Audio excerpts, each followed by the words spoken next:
사람들은 모두 저마다 인생의 목표를 가지고 살아갑니다.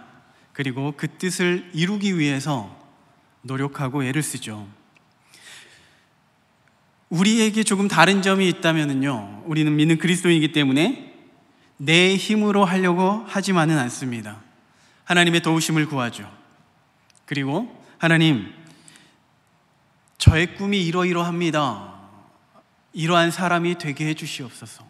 이렇게 기도를 해요. 마치 요셉을 애굽의 총리로 만드신 것처럼, 또 다윗을 이스라엘의 왕으로 만드신 것처럼 하나님, 나에게도 역사하셔서 이러한 사람이 되게 해주시옵소서. 그런데 우리가 이렇게 기도를 많이 하는데 정작 이러한 기도 제목에는요, 이러한 기도에는 하나님의 관심은 살짝 벗어난 기도 제목입니다. 하나님은 우리가 무슨 일을 하는지, 어떤 직업을 갖고 있는지, 갖기를 원하는지, 어떤 사람이 되어 가는지 크게 관심이 없으세요. 관심이 없다는 건 아니지만은 그보다 더 큰 것에 대해서 관심을 갖고 계십니다. 바로 우리 개인의 관심이 있는 거예요. 우리의 개인의 신앙, 우리 개인의 믿음에 대해서 하나님께서는 관심을 가지고 계세요. 만약에 하나님의 관심이 요셉이 애굽의 총리가 되는 것에 관심이 있고 또 다윗을 이스라엘의 왕이 되는 것에 목적을 두었다면요, 요셉은 감옥에 오랫동안 갇혀 있지 않았을 겁니다.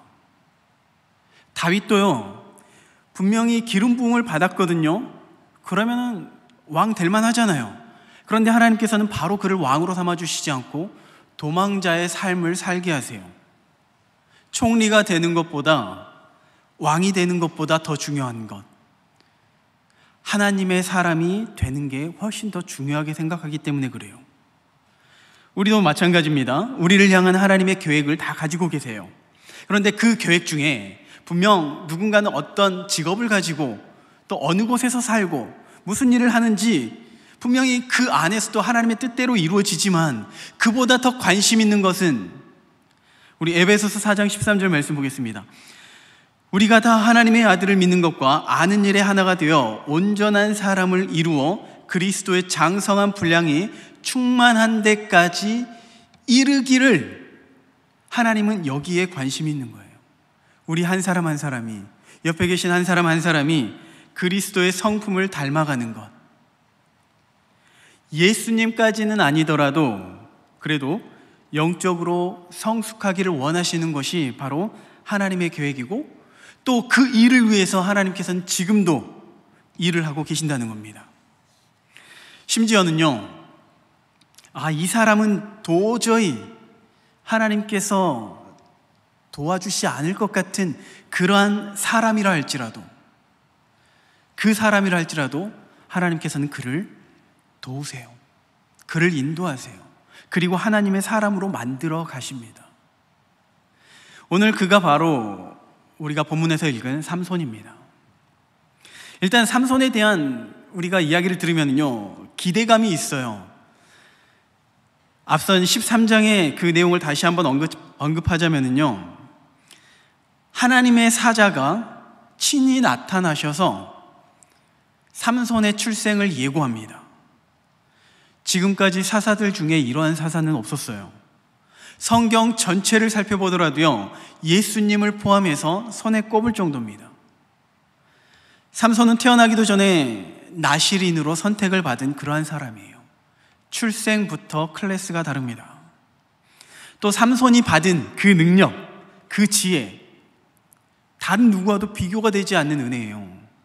그렇다면 그 삼손을 통해서 우리가 기대할 수 있는 것, 이전보다는 더 능력 있는 사사가 나타났기 때문에, 더 힘 있는 사람이 있기 때문에 이스라엘을 해방할 수 있겠구나, 더 크게 해방할 수 있겠구나, 이러한 기대감을 우리에게 심겨줘요. 하지만 삼손은 그러한 은혜를 받았음에도 불구하고, 많은 은혜를 받았음에도 불구하고 사사들 중에서 가장 흠이 많은 사람으로 조명돼요. 삼손은 폭력적인 사람입니다. 충동적인 사람이에요. 자기가 원하는 것이 있으면은 앞뒤 가리지 않고 그냥 들이받습니다. 또 삼손의 가장 치명적인 약점이 있다면 바로 성적인 문제예요. 나중에 이야기지만 이제 들릴라를 통해서 머리가 깎이게 되잖아요. 머리가 깎이게 되는 그 수치, 그리고 비참한 종말을 맞이하게 됩니다. 이 모든 것들이 나실인으로서 또 사사로서는 도무지 자격이 안 되는 거죠. 자, 본문을 통해서 좀 더 구체적으로 한번 살펴보겠는데요. 먼저 1절, 2절 말씀에 보면은 삼손이 할례 받지 않은 여자의 마음을 품고서 그를 아내로 맞이하려고 하는 장면인데요. 1절, 2절 말씀 보겠습니다. 삼손이 딥나에 내려가서 거기서 블레셋 사람의 딸들 중에서 한 여자를 보고 올라와서 자기 부모에게 말하여 이르되 내가 딥나에서 블레셋 사람의 딸들 중에서 한 여자를 보았사오니 이제 그를 맞이하여 내 아내로 삼게 하소서 하매. 자, 부모의 입장에서는요, 지금 이러한 삼손의 요구가 당황스러울 수밖에 없어요. 내가 이러려고 삼손을 키웠나? 어쩌면 우리 부모님들이 하는 생각들이 좀 이 삼손의 아버지의 마음이지 않을까 싶어요. 내가 이러려고 이렇게 키웠나? 그도 그럴 것이요. 앞에 13장에서 여호와의 사자가, 하나님의 사자가 삼손에 대해서 뭐라고 이야기했냐면은 13장 5절 하반절에 보면은요, 5절 하반절에 그가 블레셋 사람의 손에서 이스라엘을 구원하기 시작하리라. 그러니까 삼손이 앞으로 지금 블레셋에 의해서 고통당하고 있는데 이 삼손을 통해서 블레셋으로부터 구원을 받을 거야. 삼손이 그러한 구원자가 될 거야 라고 이렇게 이야기를 하고 있어요. 그런데 그 삼손이 뭘 하고 있냐면은 그 원수 블레셋과 가족이 되려고 해요. 기가 막힐 일이죠. 그래서 그 부모가 삼손에게 설득합니다. 왜 하필 할례 받지 않는 여자냐? 형제들 중에 있지 않느냐? 믿음의 자녀들 중에 많이 있지 않느냐? 이렇게 말을 해요. 그러자 다시 삼손이 대답합니다. 3절 하반절에 삼손이 그의 아버지에게 이르되 내가 그 여자를 좋아하오니 나를 위하여 그 여자를 데려오소서. 이 사건은 그냥 일반적인 오늘날 우리가 내가 좋아하는 여자가 있기 때문에 나 저 사람과 결혼하고 싶어요, 이러한 정도의 수준이 아닌 거예요. 지금 배경만 보더라도 지금 굉장히 심각한 문제거든요. 주위에서 친척들이 뜯어 말렸을 겁니다. 그런데 삼손은요, 지금 전혀 듣질 않아요. 그냥 내가 좋으니까 내 마음대로 하게 해주세요. 무례하고 이기적이고 그리고 부모 공경이라고는 찾아볼 수가 없습니다. 그런데 여기에서 더 큰 문제가 뭐냐면은 그가 블레셋의 딸이기 때문에, 원수의 딸이기 때문에 문제가 되는 것이 아니라 실은 할례 받지 않았다는 것에 문제가 되는 거예요. 할례 받지 않았다는 건, 할례라는 것은요, 하나님의 백성이 되었다는 그런 언약 관계를 나타내는 징표입니다. 그러니까 우리가 할례를 받았다는 것, 우리는 이제 세례를 받았잖아요. 이 세례를 통하여서 우리는 구원받은 자가 되었다는 그런 의미보다도, 그런 의미가 아니라 내가 하나님과 관계가 있는 사람입니다, 하나님의 자녀로 살아가겠습니다, 이러한 믿음의 고백, 그 언약의 징표가 구약에서는 할례입니다. 그런데 지금 그 삼손은 그 언약 밖에 있는 사람과 결혼을 하려고 하는 거예요. 이게 왜 문제냐? 출애굽기 34장에 보면은 이스라엘 백성들에게 명령하는 것이, 가나안 땅에 들어갈 때, 너희가 가나안 땅에 들어가거든, 그 주민들과 언약을 세우지도 말고 결혼도 하지 말라고 말씀하셔요. 자, 그 이유를 보면은 출애굽기 34장 16절 말씀입니다. 출애굽기 34장 16절, 또 내가 그들의 딸들을 내 아들들의 아내로 삼음으로 그들의 딸들이 그들의 신들을 음란하게 섬기며 내 아들에게 그들의 신들을 음란하게 섬기게 할까 함이니라. 결혼은요, 구속력을 가지고 있습니다. 다른 말로 표현하자면요, 내가 원하지 않더라도 상대방이 그걸 추구하면은요, 따라갈 수밖에 없는 그런 힘을 가지고 있어요. 제 아내는 운동을 좋아하지 않습니다. 그런데 야구 시즌만 되면요, 야구 결과를 궁금해해요. 제가 너무나도 좋아하기 때문에요. 어느새 저와 비슷하게 닮아가는 겁니다. 흔히 부부는 닮아간다라고 이야기를 하잖아요. 물론 아닌 경우도 있긴 하지만요. 구속력이 있기 때문에 어떤 좋아하는 음식이 같이 생겨지고 또 좋아하는 취미를 갖게 되고 서로 닮아가는 것이에요. 바울도 고린도 교회에 믿지 않는 자들과 멍에를 함께 매지 말라고 했습니다. 자, 그 멍에를 생각하면 우리나라에서의 멍에는 1인용이거든요. 소 하나에 멍에 하나. 그런데 팔레스타인의 멍에는 2인 1조로 사용됩니다. 2마리의 소가 하나의 멍에를 쓰는 거예요. 그러니까 한 마리의 소가 이쪽으로 움직이려고 하면은 당연히 그쪽으로 따라갈 수밖에 없는 거예요. 구속력이 생길 수밖에 없는 거예요.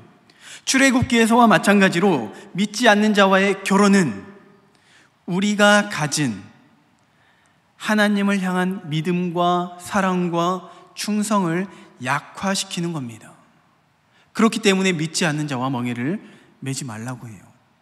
그런데 삼손은 의도적으로 그냥 내 눈에 보기에 좋으니까, 내 마음에 드니까 저 이방 여자와, 할례받지 않는 여자와 결혼을 하겠다는 겁니다.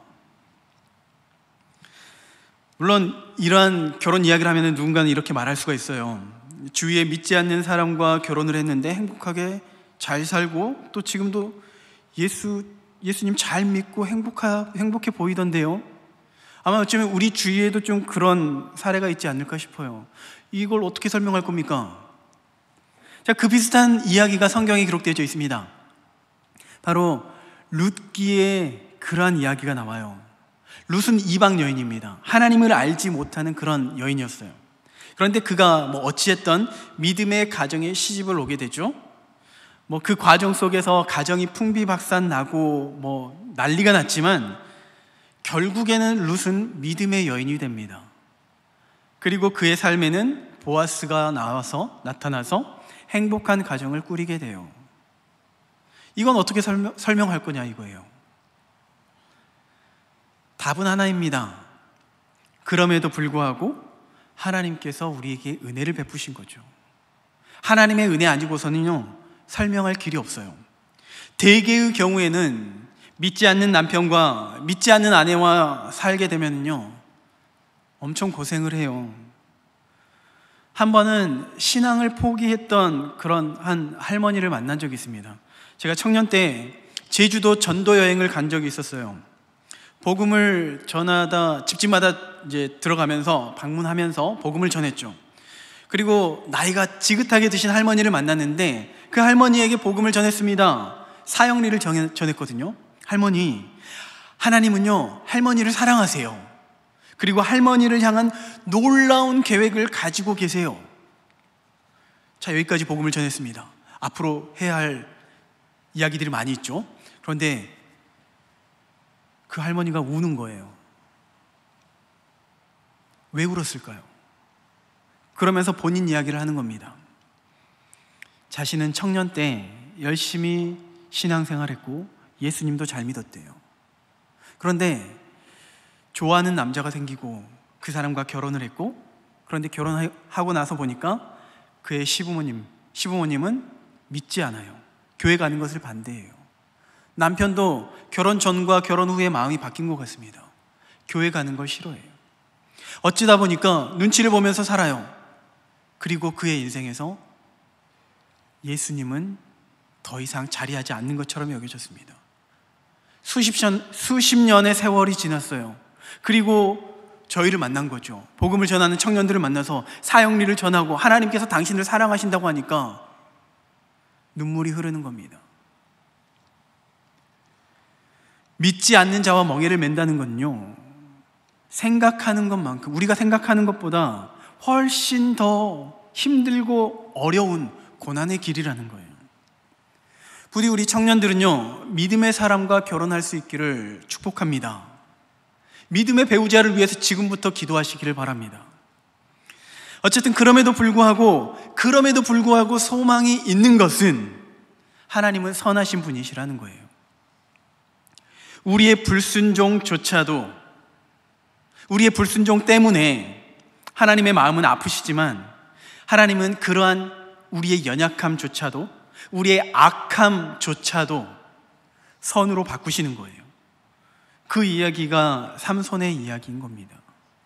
다시 삼손의 이야기로 들어가면은 4절에 보니까요, 그때 블레셋 사람이 이스라엘을 다스린 까닭에 삼손이 틈을 타서 블레셋 사람을 치려함이었으나 그의 부모는 이 일이 여호와께로부터 나온 것인 줄을 알지 못하였더라. 자, 지금 상황은 지금 하나님께서 절대 원하시지 않는 이방 여인과 결혼을 하려고 하는 그러한 상황이잖아요. 부모님께 대들고 공경의 모습은 전혀 보이지 않는 그런 악한 모습입니다. 그런데 그때, 그러한 불순종이 있었던 그때 삼손이 틈을 타서 블레셋 사람을 치려했다, 이렇게 기록되어 있어요. 마치 이 내용만 보면은요, 삼손이 적군인 블레셋을 무찌르기 위해서 그 여인과 결혼을 해서 적군의 마음을 사려 하고 있구나. 그리고 그 여인과 결혼해서 그 블레셋의 중심부로 들어가서 그 중심부, 그 심장부를 공격하려는 그러한 계획을 가지고 있구나. 여기서 영화의 한 대사가 생각이 납니다. 너는 계획이 다 있구나. 삼손은 그러한 계획이 있구나. 이렇게 느껴지는데요, 실상은 그러한 점이 아니에요. 영어 성경에 보면은요, 마치 삼손이 그러한 틈을 타서 블레셋을 공격하려고 하는 것처럼 보이지만요, 영어 성경에서는 그 블레셋의 틈을 찾고 있는 사람이 누구냐면, 찾고 있는 분이 바로 하나님이세요. 그러니까 삼손은 여전히 자신의 욕정을 채우느라 정신없어요. 그냥 저 여자가 좋으니까 저 여자 살래요, 그냥 이러고만 있어요. 그런데 그러한 틈을 타서 하나님이 블레셋을 공격하려는 틈을, 그 기회를 삼으려고 한다는 겁니다. 자, 아브라함을 한번 생각해 볼게요. 아브라함이 기근으로 인해서 애굽으로 내려갔죠. 애굽으로 내려갈 때 불안한 마음이 들었습니다. 아내가 너무 예뻐요. 그래서 아내를, 자, 이제부터 너는 나의 동생이야, 나의 누이야, 이렇게 속이는 겁니다. 자, 창세기 12장 12절 13절 보겠습니다. 애굽 사람이 그대를 볼 때에 이르기를 이는 그의 아내라 하여 나는 죽이고 그대는 살리리니 원하건대 그대는 나의 누이라 하라. 그러면 내가 그대로 말미암아 안전하고 내 목숨이 그대로 말미암아 보전되리라. 지금 완전 자기만 생각하고 있는 거죠. 나만 살면 돼 라는 생각이에요. 이 모습을 보면요, 이 모습을 보면서 어떻게 아브라함이 믿음의 조상이라고 말할 수가 있습니까? 믿음의 조상과는 굉장히 거리가 멀어요. 심지어는 이 비슷한 사건이 창세기 20장에 또다시 등장합니다. 2번이나 아내를 누이라고 속이면서 자기 목숨을 부지하는데 거기에만 초점이 맞춰 있는 거예요. 여기까지만 보면은 아브라함은 불순종의 사람이고 그는 실패한 인생입니다. 그런데 하나님은 그의 실패를 용납하세요. 불순종했던 그 모습을 책망하지 않으세요. 오히려 그 사건을 통해서요, 하나님이 어떠한 분이신지를 아브라함에게 알려주세요. 너를 지키고 보호하는, 너의 출입을 지키는 여호와 하나님이다. 애굽의 왕조차도 감히 건들 수 없는 그 능력의 하나님이 너와 함께 한다는 것을 하나님께서 이 사건을 통해서 알려주시는 겁니다. 우리는 악을 행했지만, 우리는 불순종을 행했지만 그 불순종의 사건을 통하여서 하나님은 역사하신다라는 것을 말해주고 있는 거예요. 또 예수님의 십자가의 죽음도 마찬가지입니다. 사람들이 예수님을 죽이려고 했던 이유가 뭐냐면요, 일단 종교 지도자들은 자신의 인기를 빼앗긴 거죠. 사람들의 마음이 예수님에게 가는 것이 너무나도 싫었던 거예요. 또 많은 사람들, 많은 군중들이 처음에는 호산나 다윗의 자손이여 찬양했잖아요. 그런데 어느새 그들은 뒤돌아서 예수님을 십자가에 못 박아야 됩니다 라고 이렇게 주장을 해요. 더 이상 예수님이 내 만족을 채워주지 않기 때문에요. 그냥 한마디로 인간은 악하기 때문에, 그 악함 때문에 예수님께서 십자가에서 죽으신 겁니다. 그런데 하나님은요, 그 인간의 연약함, 그 인간의 악함까지도 사용하셔서 오히려 그 사건을 통해서 우리를 구원하시는 놀라운 역사를 이루어내시는 거예요. 사도행전 2장 23절입니다. 그가 하나님께서 정하신 뜻과 미리 아신 대로 내준 바 되었거늘 너희가 법 없는 자들의 손을 빌려 못 박아 죽였다. 하나님의 뜻을 이루기 위해서, 하나님의 뜻이 정해진 뜻이 있는데 그 뜻이 악한 자의 손에 의해서 이루어졌다는 것을 말하고 있습니다. 악하기 때문에, 불순종했기 때문에 하나님의 마음은 아파하시겠지만 그렇다고 하나님은 우리를 포기하시지 않으셔요. 그럼에도 불구하고 다시 하나님은 우리가 믿음의 사람으로 세워지기 위해서 일을 하신다는 겁니다. 제 개인적인 간증을 하면은요, 제가 호주로 떠났던 표면적인 이유는 이제 주위 친구들에게 또 부모님에게 고백했던 그 핑계가 뭐였냐면은 영어 공부를 하기 위해서였어요. 말하기 좋잖아요. 또 나름 있어 보이기도 하고 명분이 있어 보입니다. 그런데 그때 그 청년 시절에 제가 가지고 있었던 고민이 뭐냐면은, 하나님 왜 제게 이러십니까? 제 안에 불만이 뭐였냐면요, 저는 교회를 위해서, 정말 하나님을 위해서 나름 충성을 다하고 최선을 다했다고 생각했거든요. 그리고 제 안에 드는 마음이 뭐였냐면은, 와, 이렇게 교회를 섬기니까 하나님께서 당연히 복을 주셔야 한다고 생각했어요. 근데 제 교만이었던 거죠. 또 주위를 둘러보니까 그러한, 당연히 내가 복을 받아야 되는데, 그런데 주위를 둘러보면은 제가 복을 받고 있는 게 아니라 믿지 않는 저 친구들이 복을 받고 있는 것 같아요. 더 잘 나가고 있는 모습이에요. 이게 너무나도 불만이었던 거예요. 이게 불만이 쌓이고 쌓이다 보니까 하나님에 대한 불신, 원망이 되더라는 겁니다. 더 이상 하나님을 못 믿겠는 거예요. 하나님을 신뢰할 수가 없는 거예요. 그런데 차마 제 인생이 늘 교회 안에서 살고 교회 안에서 머물고 교회 중심의 삶이었는데, 다른 사람들에게 그런 말을 못 하겠더라고요. 하나님 치사하다, 이런 말을 못 하겠더라고요. 그래서 그 현실을 피한 겁니다. 현실을 도피하기 위해서 호주로 떠났습니다. 당연히 아는 사람도 없고 돈도 부족하고 뭐 영어가 되는 것도 아니고 뭐 죽어라고 고생을 했습니다. 설교를 준비하면서 그 고생했던 한 장면이 생각나는데, 잠깐이긴 했지만요, 돈이 부족하니까 라면으로만 끼니를 해결했던 그때가 있었습니다. 그런데 한국 라면은요 또 비싸요. 그때 당시 호주 돈으로 $1가 좀 넘었던 것 같거든요. 그러면은 한국 돈으로는 1,000원이 넘어요. 그런데 마침 인도네시아 라면이 있었습니다. 인도네시아 라면은 한 그때 30센트, 뭐 한국 돈으로 하면은 그때 호주 환율을 적용하면은 200원에서 250원 정도 하는 그 라면이 있었어요. 그 라면만 먹고 지냈습니다. 제 자신이 너무나도 처량하더라고요. 너무나도 비참한 거예요. 그런데 더 비참한 거는 그 라면은 왜 그렇게 맛있었는지 지금도 생각해 보면 이해가 안 되긴 하는데요. 제 상황이 도무지 정말 누구에게 하소연할 데가 없는 거예요. 내가 선택한 거고 나의 삶이고 부모님께 손을 내밀 수도 없고, 심지어 제가 그 호주로 도피했을 때, 보통은 우리가 해외여행을 떠나면요, 그 이번에 단기 선교도 지금 태국으로 떠났지만은 티켓팅을 할 때 왕복으로 티켓팅을 합니다. 거의 대부분이 그럴 거예요. 그런데 저는 편도로 했습니다. 편도. 다 다시는 안 돌아오려고, 아예 한국을 떠나버리려고. 그러니까 이제 막 후회가 되는 거죠. 돌아갈 비행기 값도 없어요. 도무지 소망은 없는 거예요.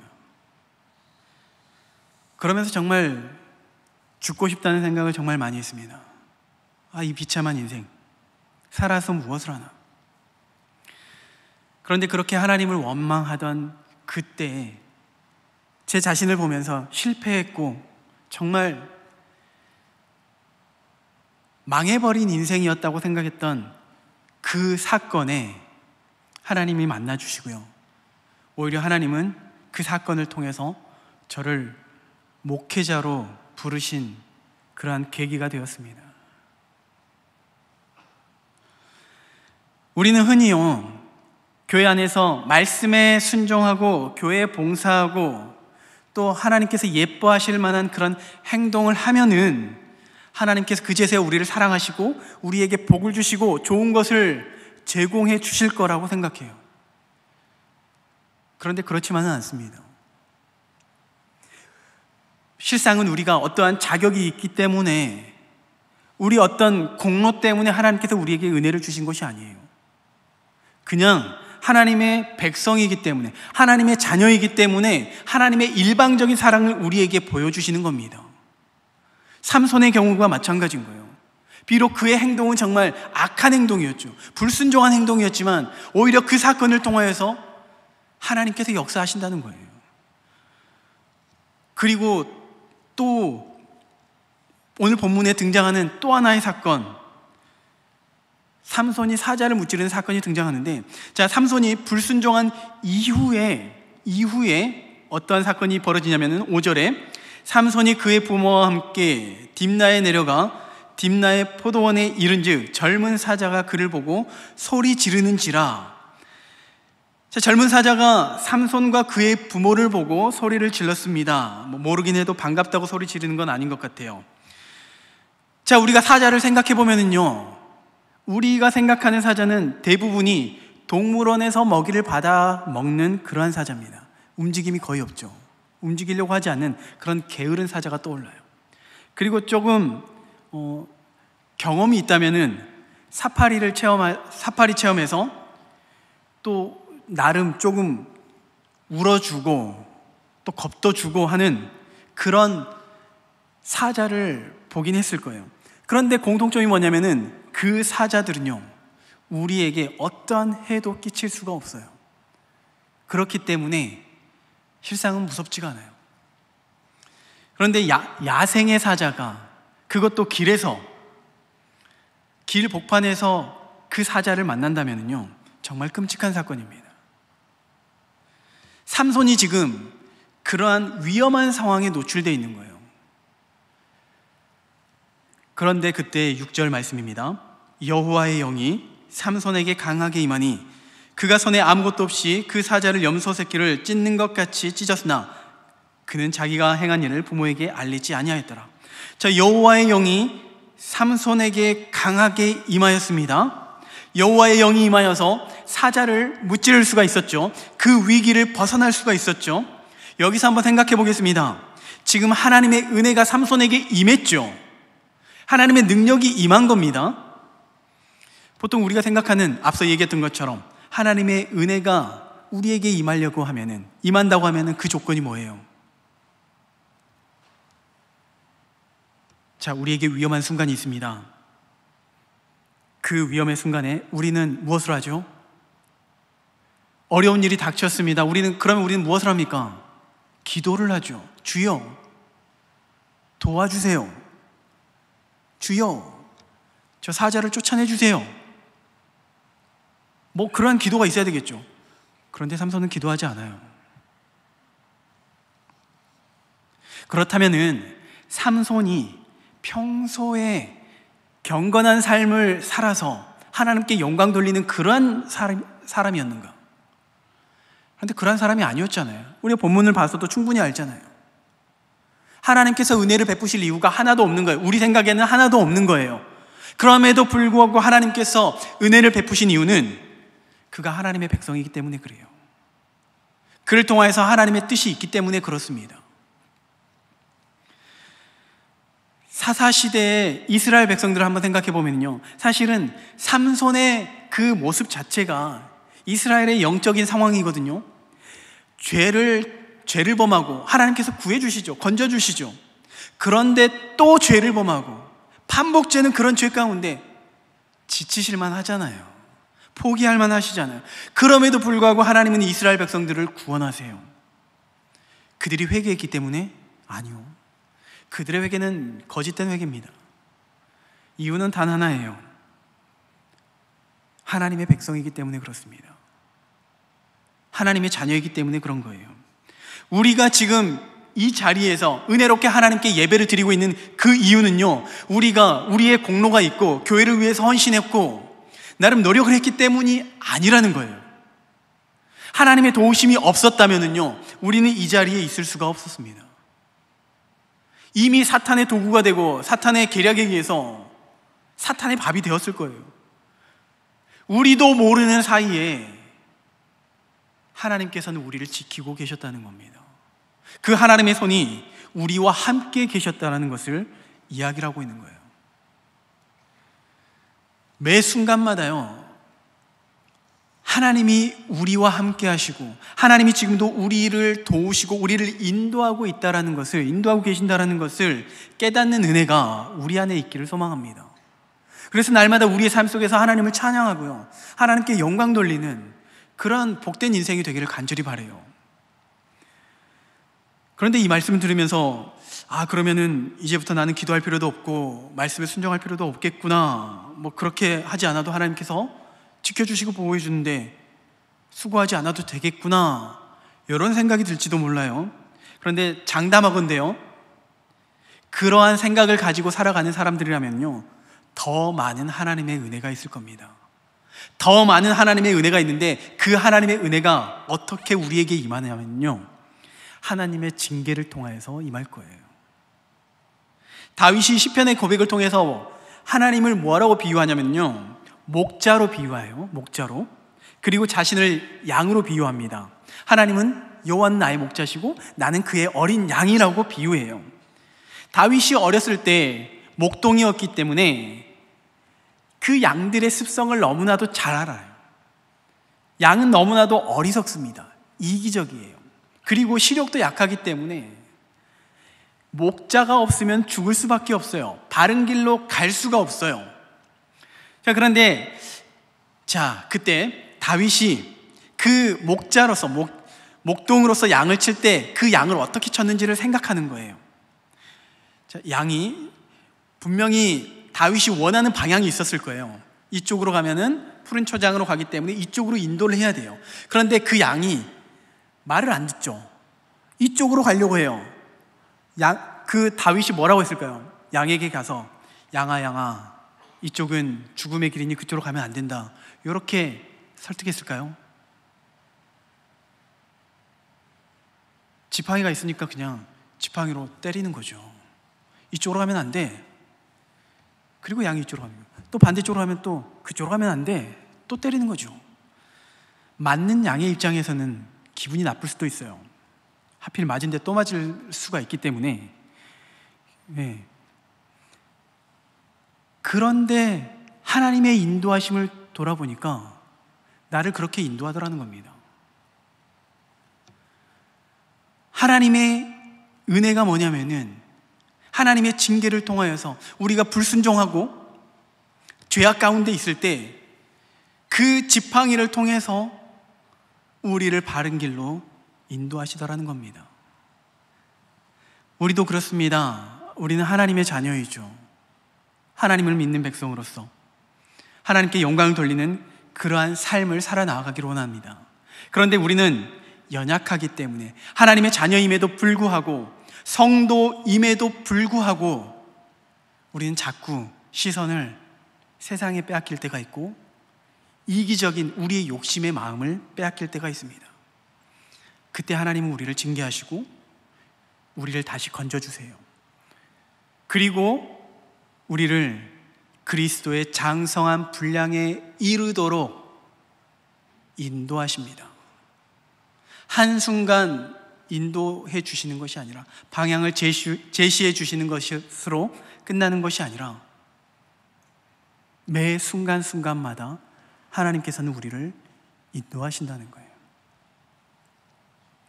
하나님은 우리의 연약함에도, 우리의 악함에도 결코 포기하시지 않으시고 그 강한 손으로 우리를 붙들어 주십니다.